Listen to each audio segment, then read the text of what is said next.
Agora vamos ao texto bíblico de Isaías capítulo 6, uma passagem bem conhecida. Nós não vamos fazer a exposição de Isaías 6, mas nós vamos tirar dessa passagem um aspecto importante que está ligado com o assunto da pregação dessa manhã, o Espírito Santo. Vamos ler os versículos 1 até o versículo 10. No ano da morte do rei Uzias, eu vi o Senhor assentado sobre um alto e sublime trono, e as abas das suas vestes enchiam o templo. Serafins estavam por cima dele, cada um tinha 6 asas, com 2 cobriam o rosto, com 2 cobriam os seus pés, e com 2 voavam. E clamavam uns para os outros, dizendo: Santo, Santo, Santo é o Senhor dos exércitos, toda a terra está cheia da sua glória. As bases do limiar se moveram à voz do que clamava, e a casa se encheu de fumaça. Então disse eu: ai de mim, estou perdido, porque sou um homem de lábios impuros e habito no meio de um povo de impuros lábios. E os meus olhos viram o Rei, o Senhor dos exércitos. Então um dos serafins voou para mim, trazendo na mão uma brasa viva que tirara do altar com uma tenaz. Com a brasa tocou a minha boca e disse: eis que ela tocou os teus lábios. A tua iniquidade foi tirada e perdoado o teu pecado. Depois disto ouvi a voz do Senhor que dizia: a quem enviarei? E quem há de ir por nós? Disse eu: eis-me aqui, envia-me a mim. Então disse ele: vai e diz a este povo: ouvi, ouvi e não entendais. Vede, vede, mas não percebais. Torna insensível o coração deste povo, endurece-lhe os ouvidos e fecha-lhe os olhos, para que não venha ele a ver com os olhos e a ouvir com os ouvidos e a entender com o coração, e se converta e seja salvo.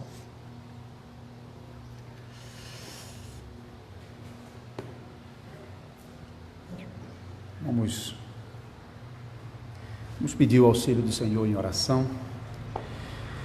Senhor Deus e Pai Todo-Poderoso, Criador dos céus e da terra,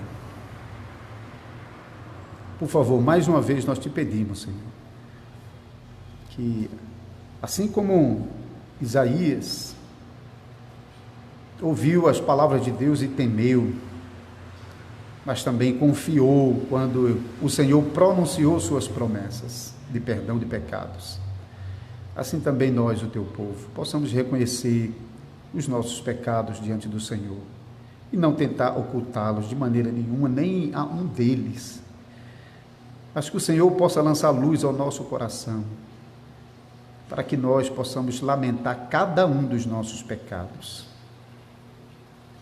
desde o menor até os mais horrendos pecados que temos cometido contra o Senhor e contra o nosso próximo, para que alcancemos o perdão do nosso Deus por meio de Cristo Jesus.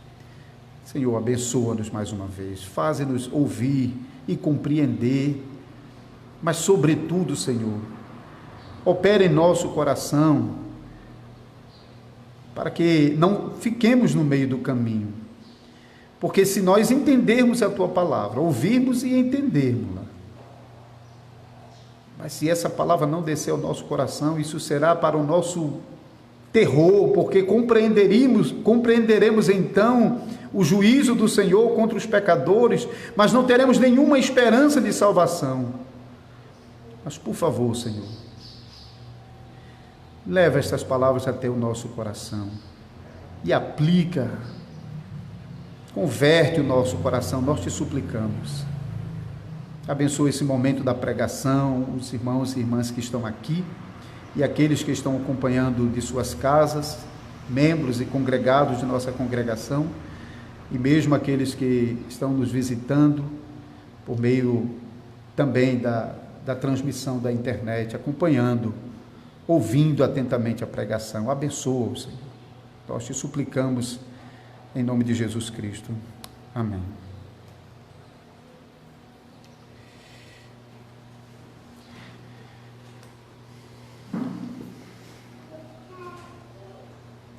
Amada congregação do Senhor Jesus Cristo, então hoje nós chegamos à terceira parte do Credo Apostólico e somos chamados a confessar Deus, o Espírito Santo. Então a pregação dessa manhã vai falar sobre os benefícios da igreja ao confessar Deus, o Espírito Santo. Perto do fim da vida do apóstolo Paulo, isso lá no capítulo 28 de Atos dos Apóstolos, e eu convido os irmãos a abrir a sua Bíblia, em Atos capítulo 28, o apóstolo Paulo estava em prisão domiciliar, ele havia sido preso em Jerusalém, por causa da acusação dos judeus, mas como cidadão romano ele havia apelado a César, então ele foi conduzido até Roma, mas por ser um cidadão romano, ele teve o privilégio de ficar em sua própria casa, sob guarda romana, mas em sua própria casa e com plena liberdade de receber todas as pessoas. Então vamos ler os versículos 23 a 29.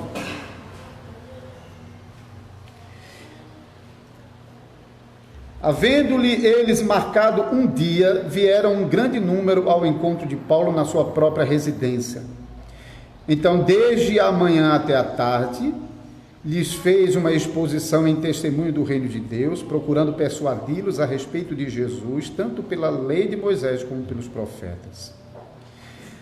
Houve alguns que ficaram persuadidos pelo que ele dizia, outros, porém, continuaram incrédulos. E havendo discordância entre eles, despediram-se dizendo Paulo essas palavras: bem falou o Espírito Santo a vossos pais por intermédio do profeta Isaías, quando disse: vai a este povo e dize-lhe, de ouvido ouvireis e não entendereis, vendo vereis e não percebereis. Porquanto o coração deste povo se tornou endurecido, com os ouvidos ouviram tardiamente e fecharam os olhos, para que jamais vejam com os olhos, nem ouçam com os ouvidos, para que não entendam com o coração e se convertam, e por mim sejam curados.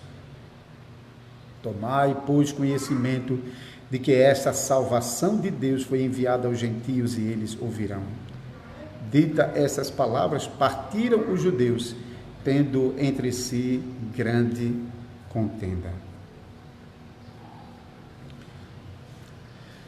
Então, o apóstolo Paulo, aproveitando-se do privilégio da prisão domiciliar, que lhe foi conferida, ele então aproveitava para receber irmãos em Cristo, mas também para pregar o evangelho, como ele está fazendo aqui para os judeus.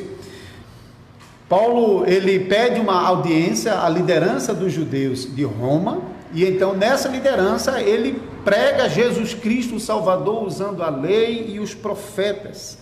E ele faz isso de uma maneira tão poderosa que muitos judeus se deram por convencidos. Mas aqueles que continuaram incrédulos, com o coração endurecido à palavra de Deus, o apóstolo Paulo dirige particularmente os versículos 9 e 10 do texto de Isaías que nós lemos no início, e ele menciona esses versículos no versículo 26 e 27 aqui de Atos capítulo 28. O fato que Paulo está citando só esses dois versículos não significa que ele está tirando esses versículos do contexto, está separando esses versículos do contexto, de maneira nenhuma. Paulo, na verdade, está aplicando toda a passagem de Isaías capítulo 6 a estes judeus incrédulos que ouviram a mensagem de Jesus Cristo em toda a lei e profetas, e que continuavam incrédulos. Essa passagem de Isaías capítulo 6, quando descreve a glória do Deus exaltado no alto e sublime trono, foi manifestada entre os homens de maneira muito clara por meio de Jesus Cristo durante o seu ministério terreno. Vamos agora para João capítulo 12, e vamos ver como essa mesma passagem de Isaías é aplicada de maneira inequívoca ao Senhor Jesus Cristo. E é isso que Paulo está fazendo. Paulo está pegando essa passagem e está mostrando para esses judeus que essa passagem falava da glória de Cristo, o Messias prometido de Israel. Vamos ler os versículos 37 a 41 desse capítulo 12 de João. E embora tivesse feito tantos sinais na sua presença, não creram nele. Para se cumprir a palavra do profeta Isaías, que diz: Senhor, quem deu crédito em nossa pregação? E a quem foi revelado o braço do Senhor? Por isso não podiam crer, porque Isaías disse ainda: cegou-lhe os olhos e endureceu-lhes o coração, para que não vejam com os olhos, nem entendam com o coração, e se convertam e sejam por mim curados. Isso disse Isaías, porque viu a glória dele, de Jesus, e falou a seu respeito, a respeito de Jesus. É isso que Paulo está fazendo com os judeus. Ele está pregando Jesus Cristo como o Messias prometido a Israel, que manifesta a glória de Deus, a glória que Isaías viu no capítulo 6. Agora esta glória estava manifestada no Filho de Deus, que caminhava por esse mundo e proclamava a boa palavra de Deus. Porém, aqueles judeus incrédulos ouviram a mesma palavra que Deus ordenou que Isaías proclamasse à nação de Israel de sua época, que persistia em recusar a palavra do Senhor. O seu coração está endurecido para que não possam crer. Agora, notem um detalhe importante nessa passagem, que tem uma relação direta com o tema da pregação dessa manhã: Deus, o Espírito Santo. Porque voltem para o texto de Isaías capítulo 6 e observem no versículo 9, versículo 8: depois disso ouvi a voz do Senhor. A palavra hebraica Adonai era uma palavra que servia para descrever Deus em todo o Antigo Testamento. Agora volte para o texto de Atos, capítulo 28.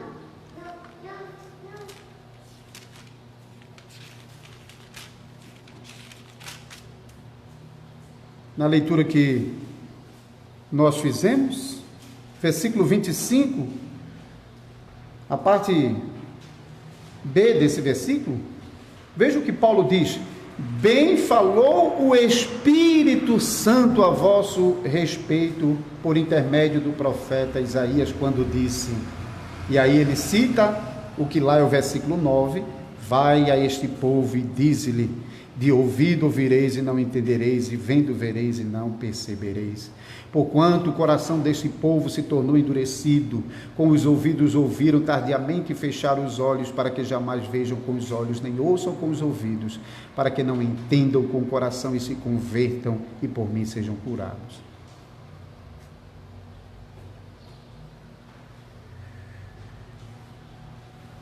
Então, nós aprendemos dessa passagem que o Espírito Santo fala as palavras de Deus. O Espírito Santo fala as palavras do Pai. Esse ministério do Espírito Santo continua entre nós hoje, quando nós estamos ouvindo a leitura da palavra de Deus. Eu vou voltar mais adiante sobre isso. Em várias passagens da Escritura, nós aprendemos que o Espírito Santo é Deus, junto com o Pai e com o Filho. Atos dos Apóstolos, capítulo 5, versículo 3 e 4, nós lemos o seguinte: disse então Pedro: Ananias, por que encheu Satanás o teu coração, para que mentistes ao Espírito Santo e retivesses parte do preço da herdade, guardando-a não ficava para ti? E vendida não estava em teu poder?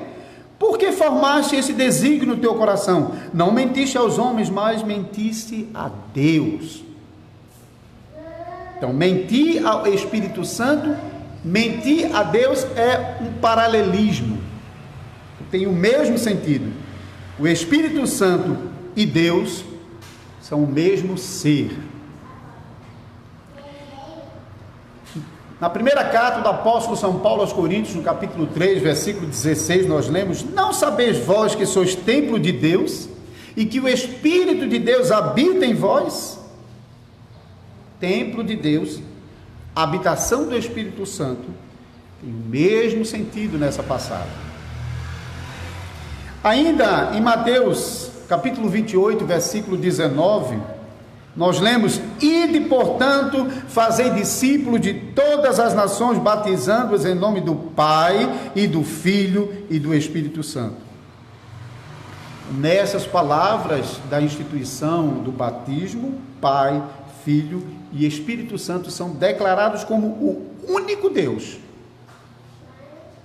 Nós lemos Deuteronômio 6,4: ouve Israel, o Senhor nosso Deus é o único Senhor.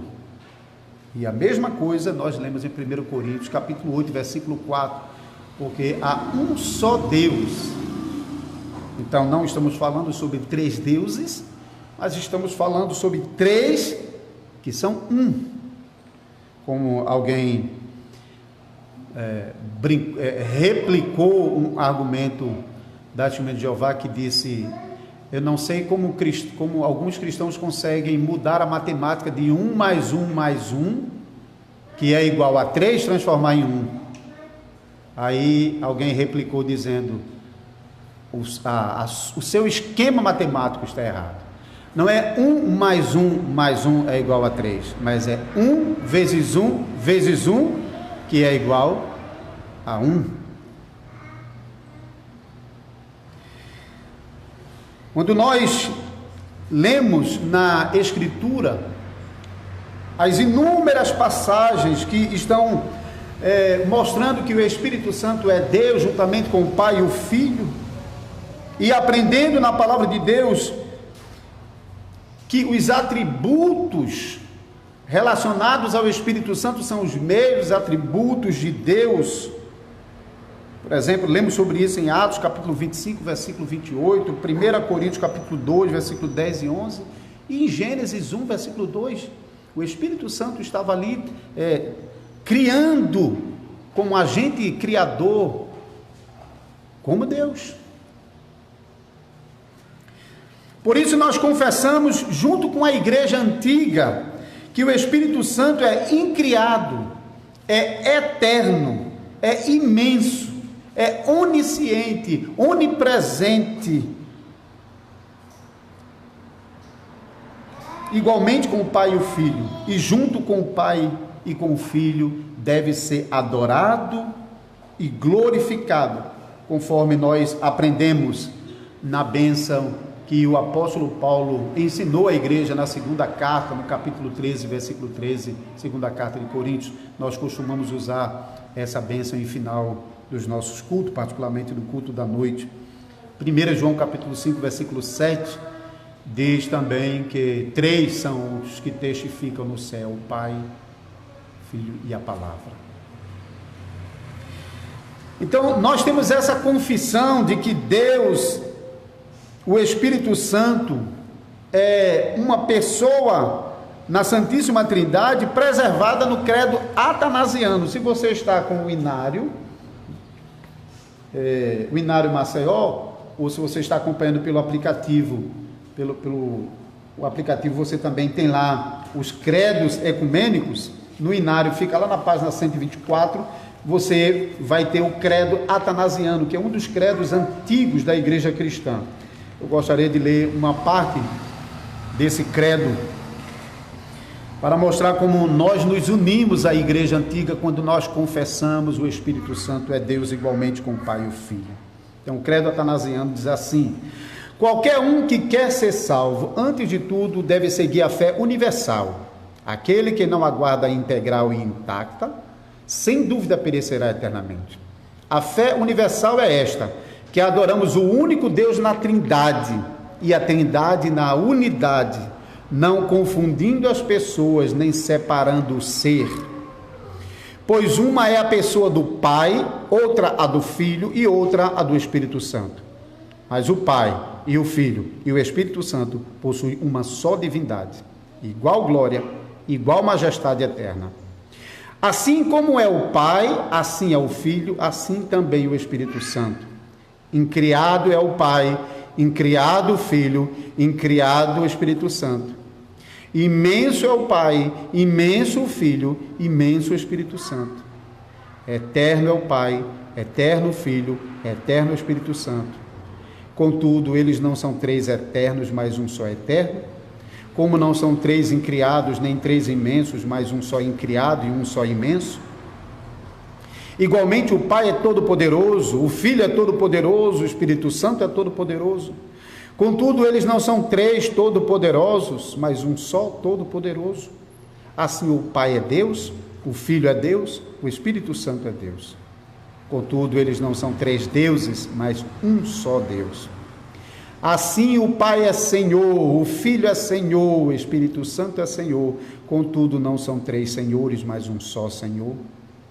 Pois assim como nós somos compelidos pela verdade cristã a confessar cada pessoa singular como Deus e Senhor, assim nos é proibido pela fé universal falar de três deuses ou três senhores.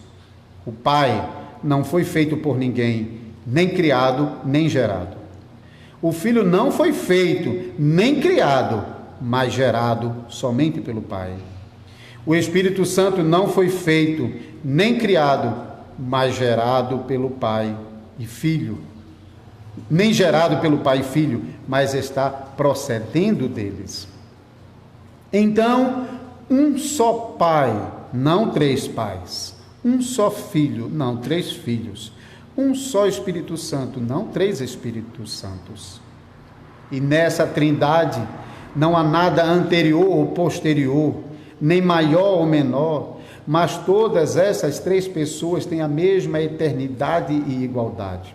Por isso, como já foi dito, seja venerada em tudo a unidade na Trindade, assim como a Trindade na unidade.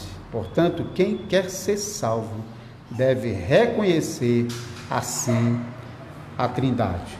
Depois ele prossegue explicando sobre as duas naturezas do Salvador.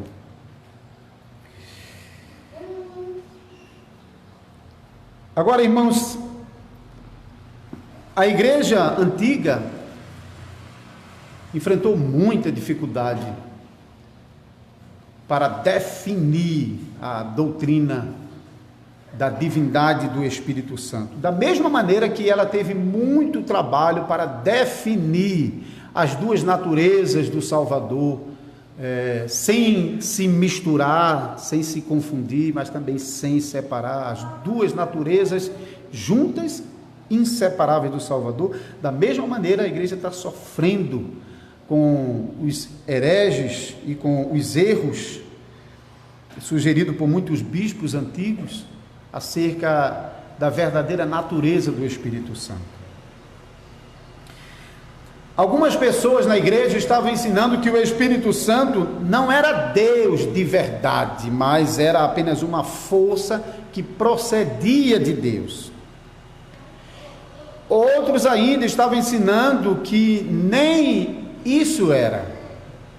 O Espírito Santo era simplesmente um modo como Deus se manifestava. Deus se manifestava como um pai, se manifestava como um filho se manifestava como o Espírito Santo, mas não eram 3 pessoas, apenas uma única pessoa que se manifestava de maneiras diferentes. Assim, ambos grupos negavam qualquer afirmação de pessoalidade do Espírito Santo. E ao fazer isso, negavam, por conseguinte, todos os atributos que as Escrituras Sagradas relacionam à pessoa do Espírito Santo, como nós lemos agora no credo atanasiano. Então a igreja antiga precisou defender a doutrina bíblica da divindade do Espírito Santo e também rejeitar todo o ensino contrário à palavra de Deus acerca da pessoa do Espírito Santo. Então, em primeiro lugar, a igreja ensinou que o Espírito Santo é uma pessoa divina junto com o Pai e o Filho, como nós lemos agora no credo atanasiano. Em segundo lugar, a igreja ensinou que o Espírito Santo é um dom de Deus e é Ele quem tem a tarefa de aplicar no coração de pecadores escolhidos a obra de salvação que Jesus Cristo, a segunda pessoa da Trindade, realizou. Efésios 1,13, Tito capítulo 3, versículo 5, fala sobre o Espírito Santo operando a conversão no coração de pecadores. Então, o Espírito Santo fala a palavra de Deus e opera a palavra de Deus. Então, ele é um instrumento executor no plano da salvação, assim como foi também no plano da criação. Então, Deus é o plano, Cristo é o arquiteto, a palavra, o Logos, é aquilo que tira da mente e coloca esse plano em ação, e o Espírito Santo é o executor. E Paulo indica isso no texto que nós lemos em Atos dos Apóstolos, capítulo 28, citando Isaías capítulo 6, em que é o Espírito Santo que está pegando a palavra de Deus e agora executando, aplicando no coração de pecadores, levando pecadores a se convencerem da verdade acerca do Salvador Jesus Cristo. Então, primeiro, o Espírito Santo é Deus. Segundo, o Espírito Santo opera a obra de salvação, aplica a obra de salvação que Cristo realizou. E, em terceiro lugar, o Espírito Santo, a igreja ensinou que o Espírito Santo é aquele que trabalha na santificação da igreja. Ou seja, o Espírito Santo não apenas aplica a salvação no pecador e o abandona, mas ele continua atuando operando a santificação, o progresso na fé, na vida dos pecadores. O Espírito Santo só pode fazer isso, irmãos, porque Ele é Deus. Ele não poderia fazer isso se Ele fosse apenas uma força. Ele não poderia fazer isso se Ele fosse apenas um modo, porque para executar essa obra é preciso pessoalidade, é preciso ser um ente, ser um agente, porque nessa obra de aplicar a salvação do coração do pecador, o Espírito Santo, ele vai como pessoa, ele vai trabalhar, ele vai convencer, ele vai humilhar, ele vai ensinar, ele vai falar. Ele não podia realizar essa obra como uma mera energia ou modo. Foi exatamente para realizar essa obra no coração de pecadores que o Salvador exaltado no dia de Pentecostes enviou o Espírito Santo para a igreja. E agora esse Espírito Santo está conosco. Ele habita no coração dos crentes. Ele fez do coração dos crentes e da igreja a sua morada permanente. E é por causa desse Espírito Santo e da obra que esse Espírito Santo está realizando na sua vida que você pode orar a Deus de maneira muito confiante. Abba, Pai. Quer dizer, papai, paizinho. O Espírito Santo, ele fez de você filhos e filhas de Deus por meio de Cristo Jesus, o nosso Salvador. O Espírito Santo é também o selo e a garantia de que vocês são propriedades de Deus. O Espírito Santo é o Consolador que foi enviado para ficar com a igreja, para acompanhar os crentes nessa jornada até a Canaã celestial. O Espírito Santo é a terceira pessoa da Santíssima Trindade. Deus de Deus, verdadeiro Deus de verdadeiro Deus, que procede do Pai e do Filho. Em conclusão, queridos irmãos, tome cuidado, porque esses adversários da fé universal, da fé católica, da fé de toda a igreja cristã, não de uma época apenas. Essa não foi apenas a confissão da igreja de Cristo no passado, e a igreja de Cristo hoje então confessa outra coisa. A verdade da palavra de Deus, ela é preservada na igreja, coluna e baluarte da verdade, e essa verdade é confessada pela igreja de todos os séculos e de todos os lugares. Mas os inimigos dessa verdade não ficaram também no passado. Eles persistem. E ainda hoje podemos encontrar aqueles que se opõem ferozmente à confissão da igreja cristã de que Deus, de que o Espírito Santo é Deus juntamente com o Pai e o Filho. Tome cuidado, por exemplo, com o fermento das testemunhas de Jeová. A testemunha de Jeová ensina que o Espírito Santo é apenas uma força impessoal, e eles usam a palavra impessoal para deixar claro, não é uma pessoa da Trindade, mas é apenas uma energia, é o poder de Deus em ação. Você imagina você fazendo um movimento, e então tem um vento que resulta do movimento que você faz, que não tem pessoalidade nenhuma, é completamente desligado de você. É assim que as testemunhas de Jeová ensinam sobre o Espírito Santo. Cuidado também com grupos que ensinam que Espírito Santo, assim como Pai, como Filho, é apenas um modo. Eu não sei se todo mundo aqui conhece o grupo Voz da Verdade, o grupo musical Voz da Verdade, é um grupo bem conhecido. Se você não conhece o nome do grupo, mas talvez ouvindo as músicas dele, você vai logo reconhecer: ah, rapaz, eu conheço essa música, esse hino. Alguns deles até bem bonitos, porque eles não deixam claro a sua heresia nas músicas que ele canta. Por isso as músicas que o grupo canta é muito comum nas igrejas, porque eles não têm problema nenhum em falar Pai, Filho, Espírito Santo, só que eles não estão pensando nas três pessoas da Trindade, mas apenas em modo de Deus.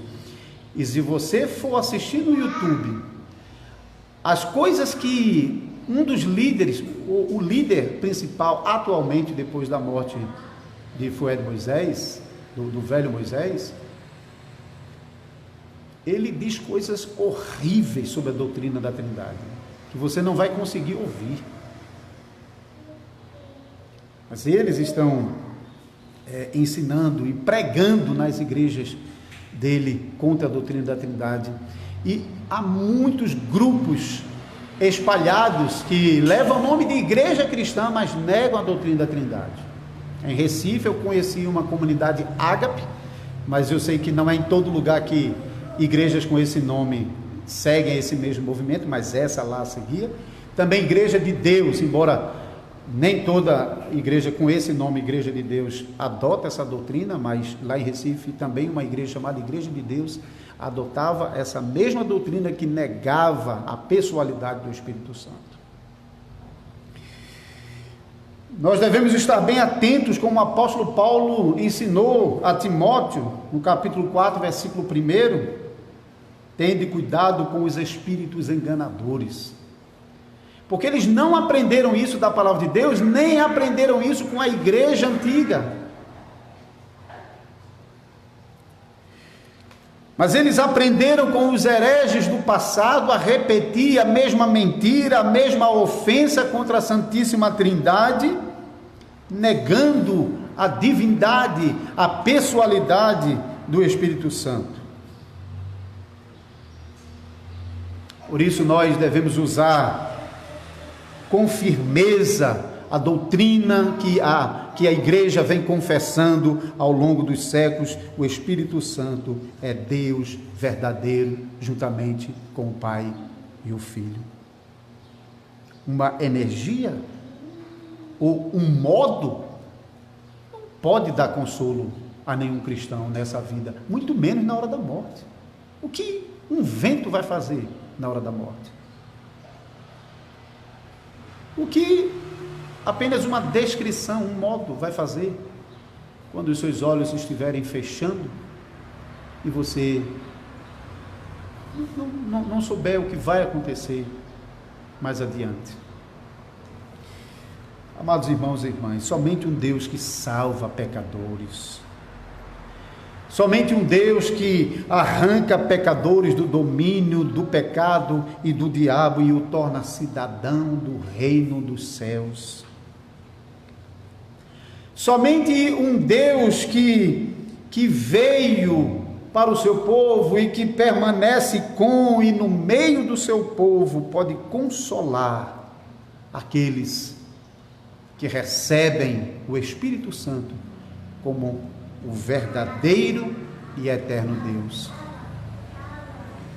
O Espírito Santo prometido pelo Senhor Jesus Cristo é aquele consolador, aquele amigo, companheiro dos crentes, aquele ajudador que estará ao seu lado durante a caminhada, lhe amparando nos momentos de fraqueza, nos momentos de queda. Ele é aquele amigo que lhe ouve, que lhe compreende quando as lágrimas rolam no seu rosto por causa das aflições dessa vida. Ele não é uma força, ele não é um modo, mas ele é uma pessoa, é um ser pessoal, um consolador pessoal, gente de verdade, não como nós, porque ele é Deus eterno. Por isso, meus irmãos e irmãs, quando vocês foram questionados, quem é o Espírito Santo? Você fala sobre o Espírito Santo, o que é o Espírito Santo? Confesse com segurança aquilo que a igreja vem confessando. O Espírito Santo é Deus que subsiste eternamente com o Pai e o Filho. Ele é Deus que deve ser adorado juntamente com o Pai e o Filho, porque é por meio desse Espírito Santo, Deus verdadeiro e eterno, que habita em você, que você pode abraçar com fé a Cristo e a todos os benefícios que o Salvador Jesus Cristo conquistou para você na cruz do Calvário. Amém.